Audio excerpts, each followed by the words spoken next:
Hi friends, ఈరోజు నేను వాట్సాప్లో మెసేజెస్ అనేవి డిలీట్ ఎలా చేయాలి, దానికి రిప్లై ఎలా పెట్టాలి, ఒక పర్టికులర్ మెసేజ్ వస్తే దానికి రిప్లై ఎలా పెట్టాలో చూపిస్తా. ఫస్ట్ వాట్సాప్ మెసేజెస్లోకి వెళ్ళండి. మెసేజ్లోకి వెళ్ళినప్పుడు మీ కాంటాక్ట్ ఎవరైతే ఉన్నారో వాళ్ళని సెలెక్ట్ చేసుకోండి. ఇప్పుడు సపోజ్ మీకు ఇక్కడ కొన్ని మెసేజెస్ ఉన్నాయి కదా, దానికి రిప్లై అంటే ఇది లాంగ్ ప్రెస్ చేసిన తర్వాత రిప్లై అన్న బటన్ ఉంటుంది. ఆ రిప్లై అన్న బటన్ తర్వాత దానికి మీరు రిప్లై అని కొట్టి మెసేజ్ సెండ్ చేస్తే అదే మెసేజ్ మీద రిప్లై లాగా వెళ్తుంది.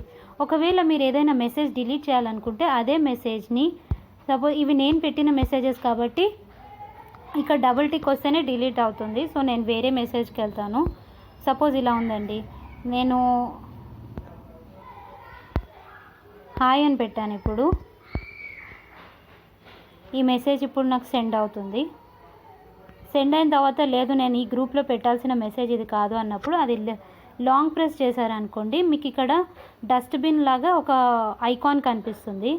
అది డిలీట్ అని కొడితే ఇక్కడ ఆప్షన్స్ అడుగుతుంది, delete for me, cancel, delete for everyone అని. ఎప్పుడు డిలీట్ ఫర్ ఎవ్రీవన్ అంటే మీకు అవతల ఎవరికైతే వచ్చాయో వాళ్ళందరికీ డిలీట్ అయిపోతుంది. Thank you.